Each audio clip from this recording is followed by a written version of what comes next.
Hola, soy Luis Fernando Mulcúe Nieto, profesor de la Universidad Nacional de Colombia, sede Manizales, y les vamos a hablar en esta sesión sobre física mecánica. Vamos a introducir este curso, que es un curso bien interesante para sus carreras. La física es un mundo maravilloso, es una ciencia que es la ciencia, digamos, yo siempre les digo a mis estudiantes que es como la mamá de todas las ciencias, porque todas las cosas que pasan en nuestro mundo, todas las cosas que pasan en la Tierra, que suceden a nivel laboral, al final de cuentas se reducen a fenómenos físicos. Entonces, la física es muy grande. Dentro de la física está una rama que se llama la física mecánica. Esta rama de la física principalmente aborda las leyes que rigen con las leyes de Newton, que fue un gran científico que existió hace unos 400 años, y él nos abrió un mundo espectacular de cómo funcionan las cosas, cómo funcionan los carros. Por ejemplo, si tú estás caminando en un parque, debido a qué razones que tú puedes caminar, por ejemplo, sin caerte, o por ejemplo, cuando tú vas en un autobús, porque cuando frena el conductor, tú tiendes a irte hacia adelante, o cuando está el bus quieto y el conductor acelera, porque tiendes a irte hacia atrás. También nos explica razones, por ejemplo, de si tú vas a un parque de diversiones, porque cuando tú estás en el carro, cuando otro carro te choca, tú porque sientes una fuerza, y también podemos calcular la magnitud de esa fuerza mediante estas leyes. Asimismo, también nos permite conocer por qué cuando una persona tiene un accidente de tránsito, el carro sufre una deformación en la parte frontal. Entonces, ese tipo de cosas nos permite explicar la física mecánica. No solamente ello, sino también fenómenos más grandes, como cuando, por ejemplo, nosotros hablamos del movimiento de los planetas. Por ejemplo, por qué la gravedad en la Luna es la sexta parte que en la Tierra. Porque cuando un astronauta, por ejemplo, está caminando en la Luna, él se ve como si estuviera en cámara lenta, y es porque la gravedad es menor que aquí. Entonces, ese tipo de fenómenos se abarcan con la física mecánica, y esto lo vamos a ver en este curso. Es apasionante estudiar física mecánica, y por eso el día de hoy vamos a ver la primera sesión.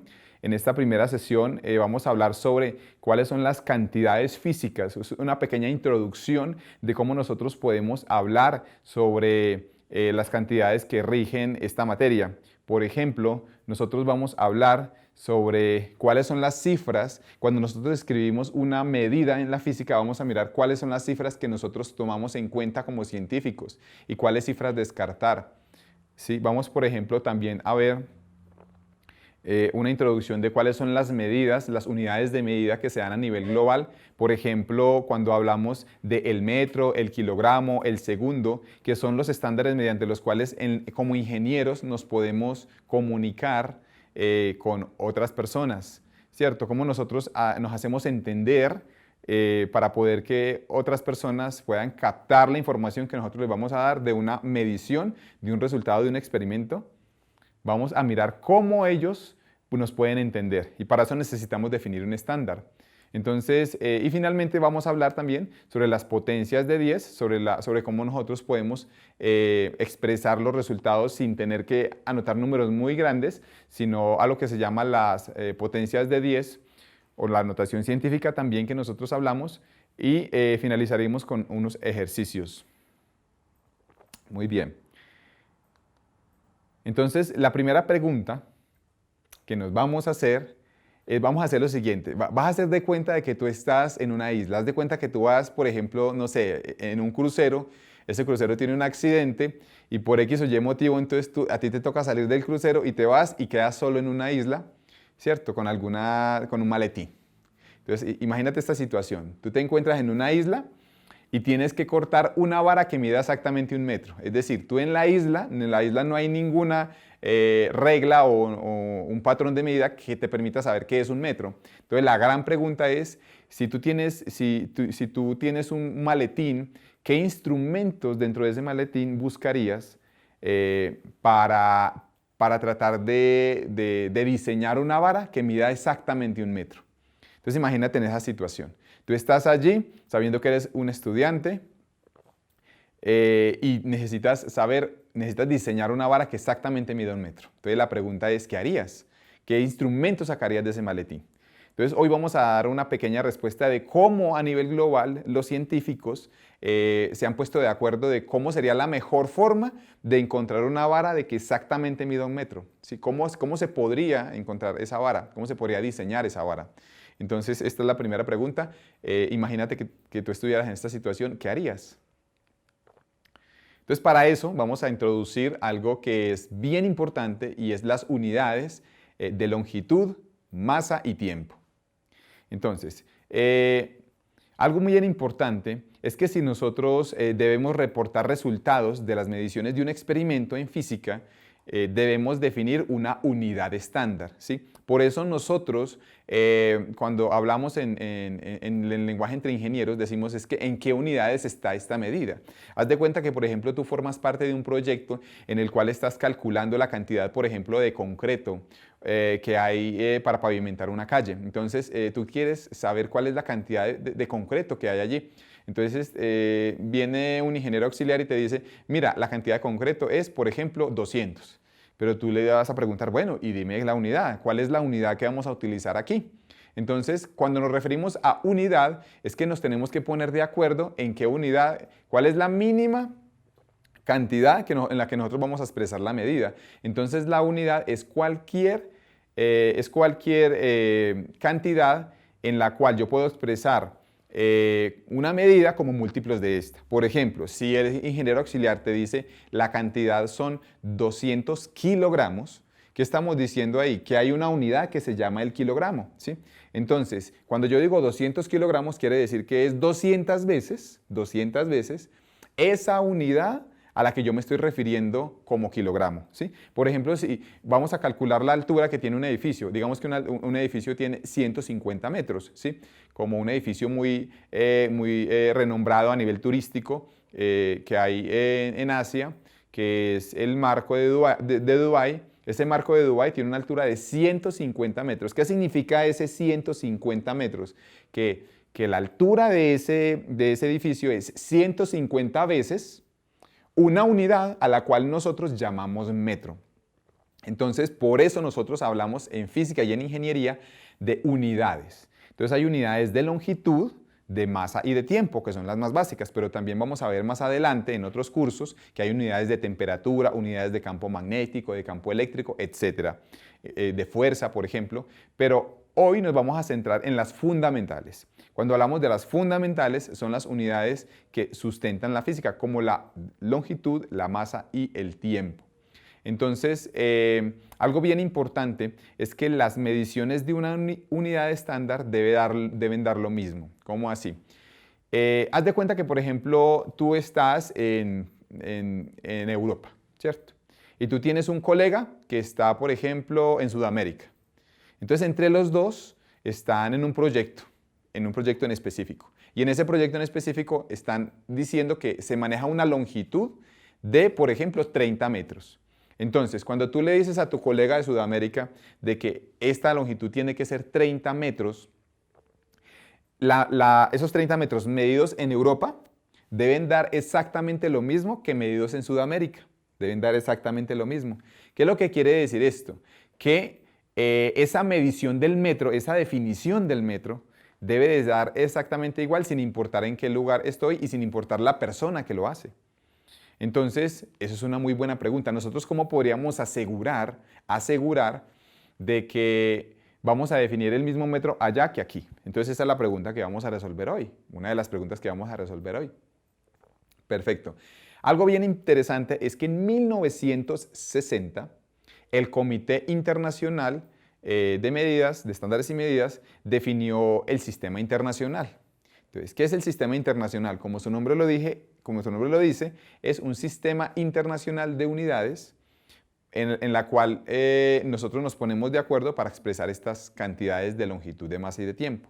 Eso fue en el año 1960 que se definió este estándar. Ahora, vamos a hablar un poco sobre esas definiciones. Entonces, inicialmente, la unidad de longitud, vamos a hablar es el metro en el sistema internacional.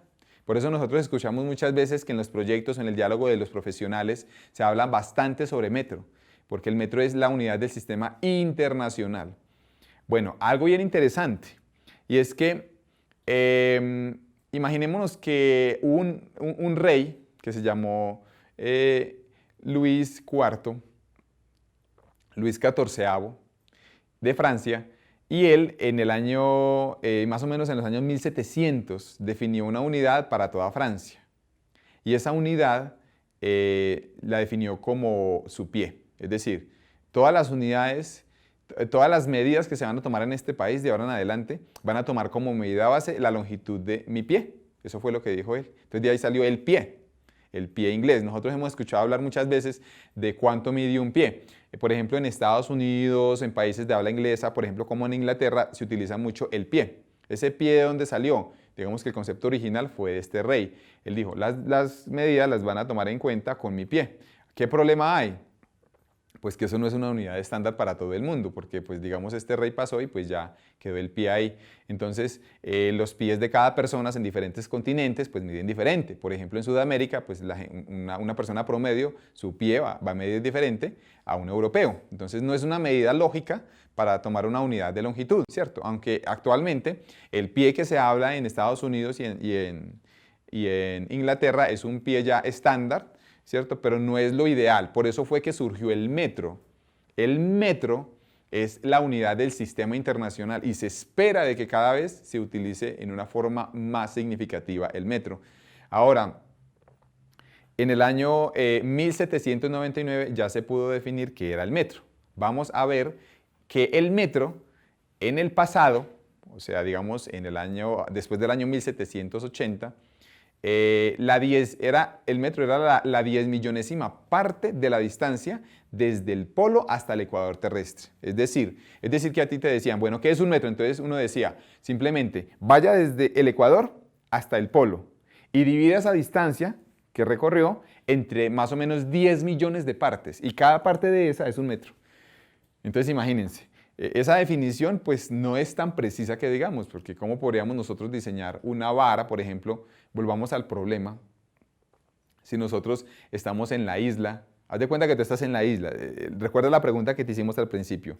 Entonces, tú estás en la isla y en esa isla nosotros lo que hacemos es que tenemos la misión de encontrar una vara que mida exactamente un metro.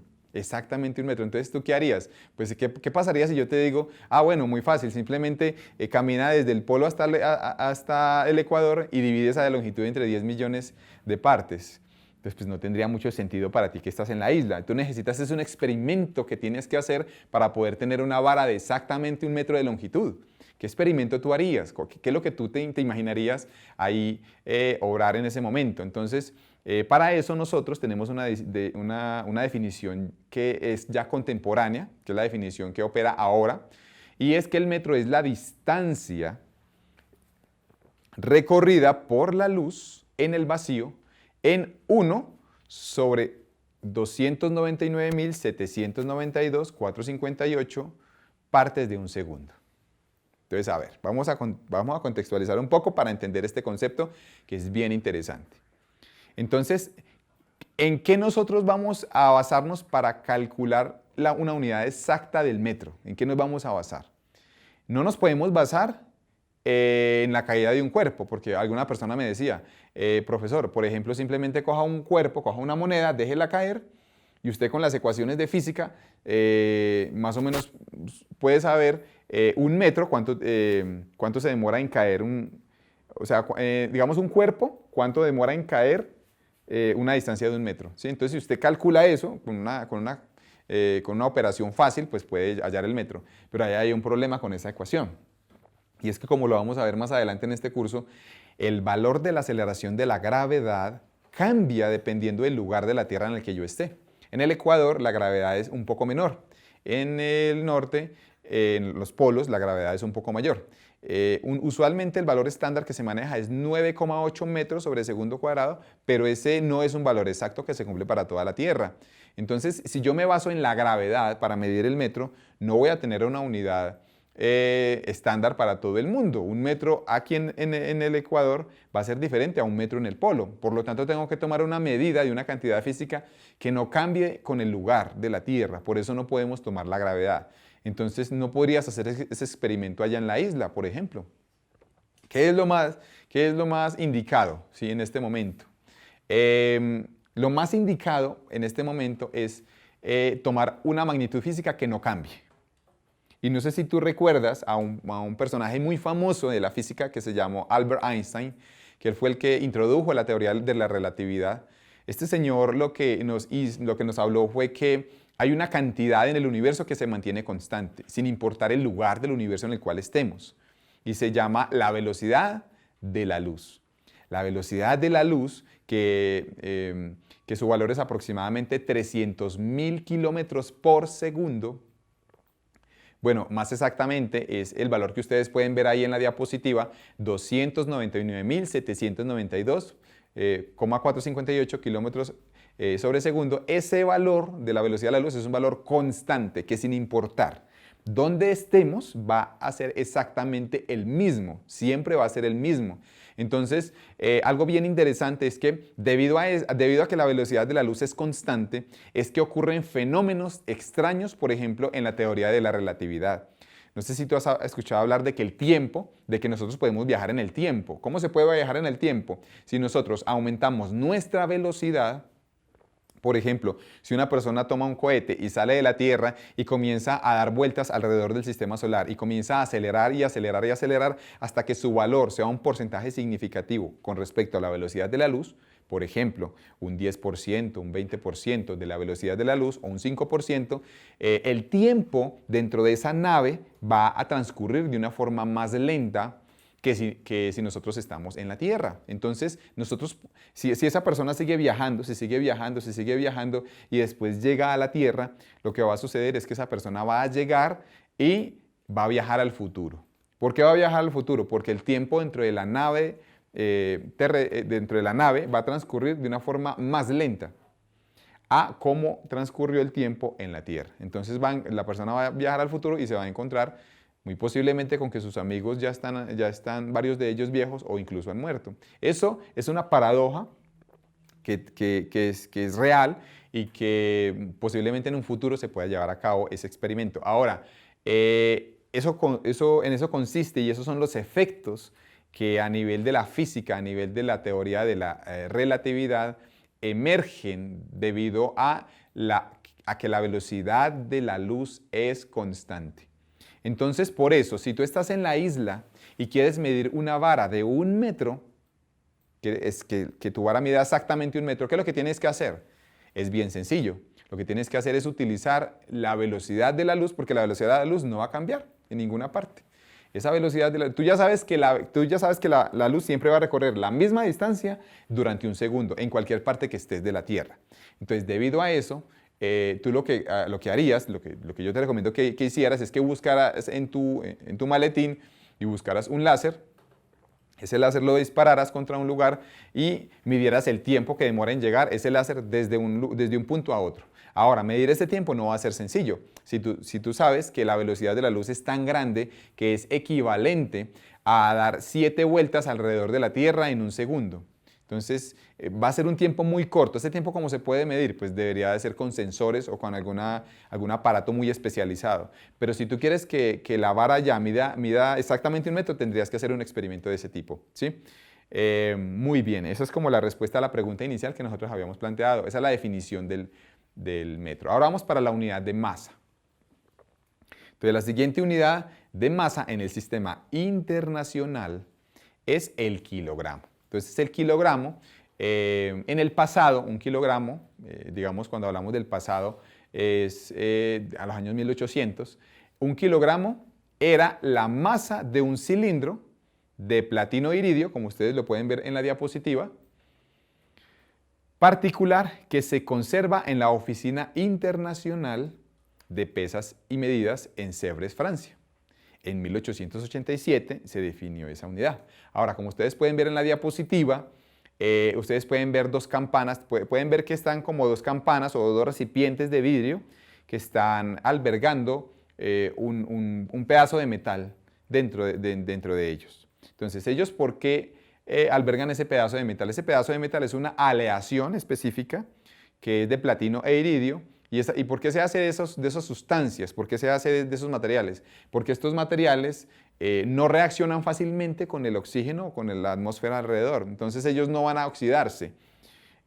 Algo bien interesante es que cuando una sustancia se oxida, cambia su masa porque ella captura oxígeno.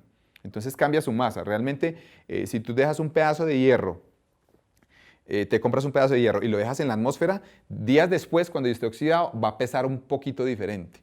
Entonces no podemos utilizar cualquier material para definir el kilogramo. Tenemos que utilizar un material o una sustancia que no cambie con la atmósfera, con la composición química, o sea, que no reaccione químicamente. ¿Cuál sería la única opción para esto? Pues la única opción sería un material que sea casi inerte, ¿no? Desde el punto de vista químico. Ahora, ¿cuál es? El platino e iridio, es una aleación. Ese cilindro que está allá en ese museo, cuando tú vayas a Europa, por ejemplo, en un futuro lo puedes ir a visitar, ese existe allá, y está dentro de unas cámaras de vacío. Esas cámaras que están allí precisamente sacan el aire para que el aire no reaccione con el bloque, ¿sí? Entonces, para que siempre pese más o menos 1 kilogramo.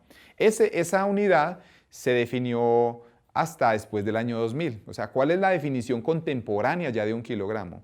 Ya no es esa la masa de ese cilindro, sino que está basada en la constante de Planck. Es decir, ahora se define el kilogramo como la relación con la constante de Planck. Entonces, ¿qué es esto de la constante de Planck? Resulta que hay una parte de la física que estudia los fenómenos que ocurren a nivel atómico y a nivel de distancias muy pequeñas. Cuando hablamos de distancias muy pequeñas, esas distancias tan pequeñas, más pequeñas que una bacteria. ¿Y una bacteria cuánto mide? Una bacteria, si tú coges 1 milímetro y lo partes en 1000 partes, coge 1 milímetro, imagínese 1 milímetro de una regla, haga una división de 1000. Esa más o menos da en física una micra. Esa micra o micrómetro, también que se habla ya de forma más específica, es más o menos el tamaño de una bacteria, ¿sí? Entonces es la milésima parte de 1 milímetro, un micrómetro. Ahora, por debajo de esa unidad del micras hay una unidad más pequeña que se llama el nanómetro, ¿sí? Entonces, ¿qué es el nanómetro? Es cuando tú coges una bacteria y la partes en 1000. Entonces, si tú coges una bacteria, partes en 1000, ya es un nanómetro. ¿Y un nanómetro qué es? Ya es el tamaño de los átomos. El tamaño de los átomos es por el orden de los nanómetros, ¿sí? Incluso hay una más pequeña que se llama los Armstrong. Entonces, los fenómenos físicos que ocurren en esas escalas de distancia, que son escalas bien pequeñas, esos fenómenos físicos corresponden a un área de la física que se llama la mecánica cuántica o la física cuántica. Esa física cuántica, hay una teoría, bueno, que rige toda esta física, y hay fenómenos muy interesantes de la física cuántica. Por ejemplo, algo que mucha gente ni siquiera se lo imagina es que nosotros en la vida real, por ejemplo, con nuestro tamaño, podemos nosotros, ¿qué pasa si nosotros estamos caminando y nos encontramos con una pared y seguimos caminando? Pues nos vamos a estrellar con la pared. Entonces, si nos estrellamos contra la pared, pues eso es algo normal, es algo natural. Ahora, en la mecánica cuántica o en la física cuántica hay un fenómeno muy interesante, y es que si tenemos un cuerpo muy pequeño, haz de cuenta que tú te haces muy pequeño, ¿sí? Como un personaje muy popular, ¿cierto? De las películas de Hollywood, que algunas personas hablan, como por ejemplo el hombre hormiga, ¿no? Entonces, te haces tan pequeño a nivel cuántico. A nivel cuántico tú podrías encontrarte con esa misma situación de que eres tan pequeño y tratas de pasar una pared y atravesar la pared. O sea, eso es posible en la mecánica cuántica. Entonces, dentro de ese mundo tan fantástico que es la mecánica cuántica, hay una teoría que se llama la teoría de Planck, en honor a un científico, a un físico y matemático alemán que se llamaba Max Planck. Y este señor descubrió una constante, un valor constante numérico que rige las ecuaciones físicas en ese tamaño, en esa escala, ¿sí? Entonces yo en ese tamaño también puedo calcular, por ejemplo, distancias, energías, fuerzas, etcétera, pero con base en esa constante. Es como un factor clave en las ecuaciones matemáticas para resolver esos problemas. Esta constante de Planck ahora, en este momento, influye en la unidad de medida del kilogramo, ¿sí? Entonces, actualmente el kilogramo ya no se define como esa masa del cilindro de platino e iridio que está allá en ese museo de Sèvres en Francia, sino que se define en relación a la mecánica cuántica, es decir, a esa constante de Planck. Básicamente. Ahora, definir el kilogramo en estas unidades es bien complicado, pero es necesario si queremos un kilogramo exacto. Es decir, un kilogramo que sea perfectamente un kilogramo y no 1,00000 algo, ¿sí? Entonces eso es bien importante. Muy bien, y finalmente, ya para cerrar este tema de las unidades, vamos a hablar sobre el tiempo.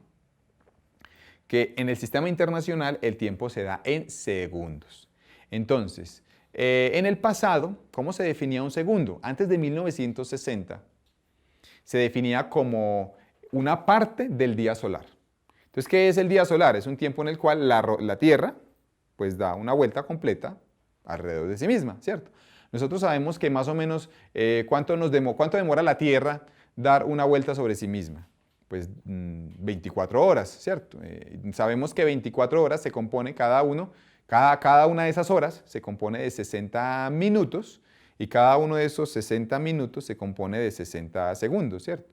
Entonces, en el pasado el segundo se definía en términos del día, pero ¿qué problema había con esa definición del día? Es que nosotros sabemos que el tiempo que demora la Tierra en rotar sobre sí misma no es exactamente 24 horas, o sea, fluctúa, tiene pequeñas variaciones, entonces no se puede utilizar la rotación de la Tierra.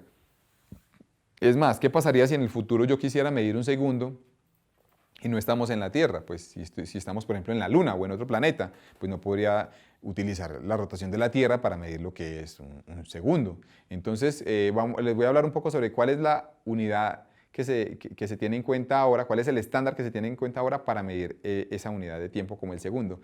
El segundo, como dice en la diapositiva, es el tiempo para que la radiación de un átomo de cesio 133 complete 9.192.631.770 ciclos de oscilación. ¿Qué es esto? Entonces resulta que en la tabla periódica hay un átomo especial que se llama el átomo de cesio. Es decir, así como está el elemento del hierro, del hidrógeno, del oxígeno, hay un átomo que se llama el cesio. Y el cesio presenta una particularidad bien interesante.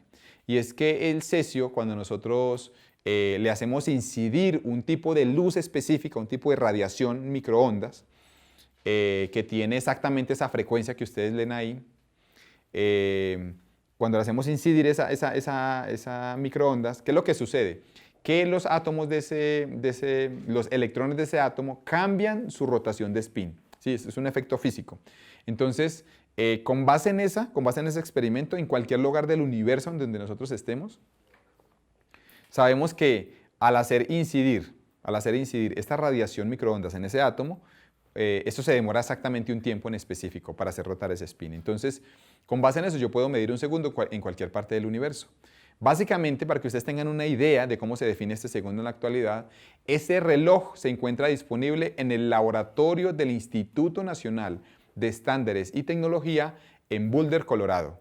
Ese reloj, que si ustedes lo pueden buscar en la web, tiene un tamaño más o menos de una habitación, es gigante porque tiene que tener unos aparatos muy especiales para tener los átomos de cesio aislados y a una temperatura en especial para que ellos emiten esa radiación. Ahora, ese reloj no gana ni pierde un segundo cada 20 millones de años, es decir, es un reloj muy exacto. Muy bien, perfecto. Ahora pasamos a análisis dimensional.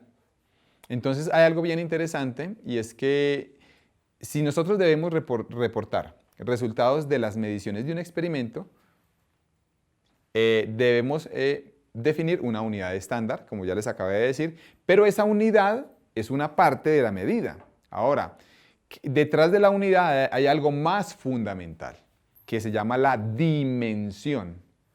Entonces, vamos a mirar cuál es la diferencia entre la unidad y la dimensión. Por ejemplo, como lo pueden leer en la diapositiva, una dimensión denota la naturaleza física de una cantidad. Es decir, si una distancia se mide en unidades de pies, por ejemplo, o en metros, pues independientemente de cómo la midamos, o en pulgadas, etc., decimos que su dimensión es una longitud. Es decir, Un pie, una pulgada, un centímetro, una milla o un kilómetro, todos son unidades de ¿qué cantidad? De longitud. Entonces decimos que longitud es una dimensión. Es decir, que la dimensión es como una cantidad fundamental en la física. Y esa dimensión se puede dar en diferentes tipos de unidad. Entonces, a menudo nosotros usamos corchetes para denotar las dimensiones de una cantidad física. Por ejemplo, como podemos ver en la diapositiva, la velocidad entre corchetes es igual, la dimensión de la velocidad es igual a longitud sobre tiempo. ¿Por qué longitud sobre tiempo?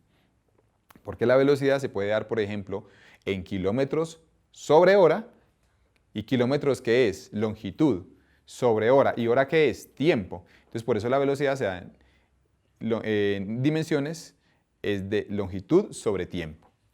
Muy bien. Ahora, según el análisis dimensional, se puede utilizar para derivar una ecuación o para verificar la ecuación final. ¿Qué quiere decir? Que este tipo de cosas como las dimensiones se utilizan mucho para deducir ecuaciones físicas, para mirar si están bien o si están mal. Y en el campo de la ingeniería, por ejemplo, en la termodinámica o en la mecánica de fluidos, nosotros utilizamos mucho esto para saber si una ecuación es correcta, porque muchas ecuaciones no se pueden definir teóricamente, sino con experimentos. Entonces, para definir qué variables influyen en ese experimento y cómo sería la ecuación final, podríamos utilizar el análisis dimensional. Ahora, pregunta, ¿cuáles son las dimensiones del área? Entonces, por ejemplo, el área se da en metros cuadrados, es decir, que las dimensiones sería longitud al cuadrado. ¿En qué unidades se da el volumen? Pues el volumen se puede dar en metros cúbicos, por ejemplo, o sea que es longitud al cubo. ¿En qué unidades se da la aceleración de la gravedad? La aceleración de la gravedad es metros sobre segundo cuadrado, es decir, que es longitud sobre tiempo cuadrado, esa sería la dimensión. Y, por ejemplo, la frecuencia es el hertz, los hertz. Por ejemplo, cuando es una emisora, nosotros estamos sintonizando una emisora con tantos megahertz, ¿cierto? ¿Qué significa, por ejemplo, 100 megahertz? Que son 100 millones de hertz. Es decir, que los electrones en la antena que emite esa emisora se mueven 100 millones de veces cada segundo. Eso es lo que quiere decir. Y lo mismo, por ejemplo, la antena de tu celular. Si tú coges tu celular y estás hablando con él, ese celular también tiene una frecuencia que se da en gigahertz, que nos indica cuántas veces se mueven los electrones cada segundo. Entonces, esa unidad sería 1 sobre tiempo, porque es cuántos por segundo. Entonces, la dimensión sería 1 sobre tiempo. Perfecto. Ahora vamos a hablar sobre los prefijos, que son las potencias de 10. Entonces, estos prefijos, nosotros tenemos que tener en cuenta que cuando hablamos de metros y distancias muy grandes, pues no vamos a hablar de metros. Por ejemplo, si yo les digo a ustedes, ¿cuál es la distancia de aquí al Sol? De aquí al Sol. ¿Cuál es la distancia? Si son 150 millones de kilómetros, ¿cómo sería este valor en potencias de 10? Entonces, una forma sería expresarlo en metros, pero en metros sería 150.000 millones de metros. Ese número es muy grande, tiene muchos ceros. Entonces, ¿qué es lo que tenemos que hacer? Reducirlo. ¿Cómo hacemos para reducirlo? Vamos a utilizar potencias de 10. Para eso, podemos ver la tabla que está en la diapositiva, donde utilizamos prefijos, que esos prefijos van dependiendo de la potencia. Entonces, por ejemplo, si ustedes miran la diapositiva donde dice kilo, que el signo es la K minúscula, por ejemplo, dice 10 elevado a la 3. ¿Qué significa 10 elevado a la 3? Significa que son 1000. Un kilómetro son 1000 metros, o sea, un kilómetro son 1000 metros, o sea, 10 elevado a la 3. 10 elevado a la 3 son 1000, porque 10 por 10 por 10 es 1000. Entonces, así de esa misma forma, como utilizamos el kilómetro, podemos utilizar cualquiera de esas unidades, ¿sí? Entonces, básicamente, nosotros ¿cómo podemos utilizarla? Pues simplemente nosotros sabemos que 150 millones de kilómetros, entonces lo que hacemos es contar los ceros. Entonces, por ejemplo, contemos los ceros. ¿Cuántos ceros hay en un millón? A ver, contemos así por encima. ¿Cuántos ceros hay en un millón? Serían 6 ceros, ¿cierto? Entonces ahí vamos 6. 6 ceros llevamos ahí en el millón. Ahora, un kilómetro son 1000 metros. ¿Cuántos ceros son? 1000. ¿1000 cuántos ceros tiene? Pues 3 ceros, ¿no? Entonces serían los 6 ceros del millón más los 3 ceros del kilómetro son 9 ceros. Entonces ahí van 9 ceros, ¿no? Ahora, esos 9 ceros los vamos a poner después de ese 150. Entonces la pregunta es ¿con cuántos ceros nos quedó? Pues como el 150 tiene un cero, nos quedaron 10 ceros. Ahora, entonces sería un 15 seguido de 10 ceros. Pero en física no se utiliza, solamente se utiliza un número seguido de una coma y seguido de otros números. Es decir, en física solamente se utiliza un dígito, no se puede utilizar el 15 para la notación científica. Es decir, que yo ese 15 lo tengo que convertir en un solo dígito. ¿Cómo lo convierto en un solo dígito? Pues sería poner, no poner 15, sino poner 1,5. Pero al poner 1,5 estoy perdiendo, es como si estuviera dividiendo el 15 entre 10, estoy perdiendo un 0. Entonces ese 0 se lo tengo que agregar al resto de ceros. Por lo tanto, ¿cómo podríamos expresar ese 150 millones de kilómetros? Sería en total ese 1,5 por 10 elevado a la 11. ¿Sí? Esa básicamente la forma de expresarlo sería de esta siguiente forma. 1,5 por 10 elevado a la 11 metros. ¿Qué es lo que significa esto? Que es 1,5 multiplicado por 10 veces 10, ¿sí? 11 veces 10. Este 11 significa que lleva 11 ceros después, ¿sí? Entonces, para evitarnos escribir un número gigante, utilizamos la notación científica. Para eso sirve esa notación. Entonces, continuemos. Cifras significativas, ¿sí? Ya estamos finalizando. Las cifras significativas nos sirven para entender algo, y es que la precisión de una medición es limitada. ¿Cómo así? Por ejemplo, si tú vas a medir cuánto es la longitud, por ejemplo, de una pared, ¿tú qué instrumento utilizarías? Si tú vas a medir la longitud de una pared. Haz de cuenta que tú te compraste un nuevo televisor y vas a instalar el televisor y tienes que hacer las medidas con respecto a la pared y vas a medir cuánto mide de alto tu pared. ¿Qué instrumento utilizas usualmente? Bueno, pues hay uno que se llama la cinta métrica, y la cinta métrica tú la sacas, mides, y tú, por ejemplo, me dices, Luis Fernando, la longitud de esta pared es, por ejemplo, 2,13 metros. 2,13 metros. Entonces, listo, yo digo, perfecto, 2,13 metros. Yo te hago la pregunta, ¿será que ese 2,13 metros es exacto? ¿Es exacto o es variable? Esa es la pregunta que tengo. Entonces, no es completamente exacto, porque si tú pones a pensar, si tú ampliaras esa parte donde termina el metro, esa medición, si tú la ampliaras con un microscopio, esa rayita del metro, pues no va a llegar exactamente a donde termina la pared. O sea, va a haber una distancia entre esa rayita. Ahora, peor aún, esa rayita tiene un espesor. Si tú la amplificas en un microscopio, esa rayita tiene un espesor. Entonces, puede que no sea exactamente hasta la rayita, sino hasta abajo, o hasta la mitad, o hasta una parte. Eso es lo que nos significa, que toda medida en la física tiene un error. Hay un error, así sea muy pequeño, pero hay un error. Entonces, ese error, para nosotros librarnos del error, utilizamos las cifras significativas. Entonces, ¿qué es la cifra significativa? Como podemos ver en la diapositiva, es el número de dígitos en una cantidad que se conocen con certeza. Entonces, ¿qué quiere decir esto? Por ejemplo, miren el número que está en la diapositiva. Les hago la pregunta, ¿cuántas cifras significativas tiene el siguiente número? Entonces, miren por favor la diapositiva y díganme cuántas cifras significativas tiene este número que está ahí. Entonces, el número es 0,0003400.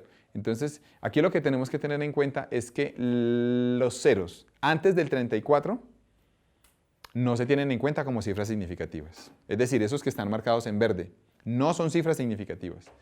Pero el 34 como si solo, sí es cifra significativa, y los otros dos ceros también son cifras significativas. Entonces ahí tenemos nosotros 4 cifras significativas, porque son el 34 más los 2 ceros que le siguen, ¿sí?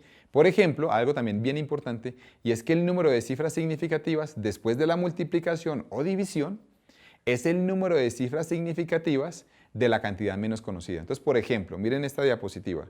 Si nosotros hacemos la división de 278 sobre 11.70, hagan de cuenta que hacemos esta operación, al hacer la división, la cantidad de cifras significativas que me dé debe de ser igual a el número de esos dos que tenga menos cantidad de cifras significativas. ¿Qué quiere decir esto? Que el 278 tiene 3 cifras significativas, mientras que el 11.70 tiene 4 cifras significativas. De esos dos, el que tiene menor cifras significativas es el 278, que tiene 3 cifras significativas. Entonces la respuesta la tenemos que dar en 3 cifras significativas, ¿sí? porque siempre tenemos que tomar el número de cifras significativas menor. Y esto es bien importante cuando hacemos medidas y operaciones de laboratorio. Muy bien. Entonces, ya para finalizar, vamos a decir, un automóvil viaja a 4,51 metros sobre segundo durante 18,23 segundos. ¿Qué distancia recorre? ¿Cuál es la distancia que recorre? Entonces, para esto, nosotros lo que tenemos que hacer simplemente es que si nosotros tenemos la velocidad y el tiempo, lo que tenemos que hacer simplemente es multiplicar esos dos. Entonces vamos a pasar a la calculadora, vamos a hacer la operación en la calculadora de estas dos cantidades y vamos a mirar cuánto nos da. Entonces vamos a hacer la operación. Vamos a hacer la operación primero, recordemos cómo lo teníamos. Vamos a proceder a la operación. Entonces anotamos en la calculadora 4.51, lo multiplicamos por 18.23. Vamos a mirar cuánto nos da esta operación. Entonces, como ustedes pueden ver aquí en la pantalla, la operación da 82.2173. Ahora, la pregunta es, de estos decimales que tengo acá, ¿cuáles debo dejar? Entonces, para resolver esa pregunta, simplemente cuenten cuántas cifras significativas hay acá y cuántas cifras significativas hay aquí. Este número tiene 3 cifras significativas, mientras que este tiene 4. Entonces, la respuesta tiene que tener 3 cifras significativas. Es decir, que de este número que ustedes ven acá, solamente podemos tomar este 8, este 2 y este 2. Por lo tanto, no podemos tomar el 173. Entonces, voy a aproximarlo como 82.2, sin tomar los que siguen. Ahora, lo aproximo a 82.2 porque este número que sigue es un 1. Pero si ese número que sigue fuera mayor que 5, lo aproximaría no a 82.2, sino a 82.3. Ok, volvamos ya, por último, a mirar lo de la conversión de unidades. Simplemente vamos a tener esta tabla muy en cuenta cuando estemos haciendo ejercicios de física. Y es que cuál es la equivalencia entre los metros y los centímetros, los metros y los milímetros, etc. Entonces, con esta tabla que ustedes ven en la pantalla, van a tenerla siempre presente cuando estén haciendo los ejercicios más adelante en un futuro. Ok, perfecto. En esta sesión hemos visto conceptos de cantidades físicas. Hemos visto cómo es importante que nosotros tengamos un estándar internacional. Vimos el sistema internacional de medidas que se da en metros, se da en kilogramos y en segundos, por lo menos las unidades físicas.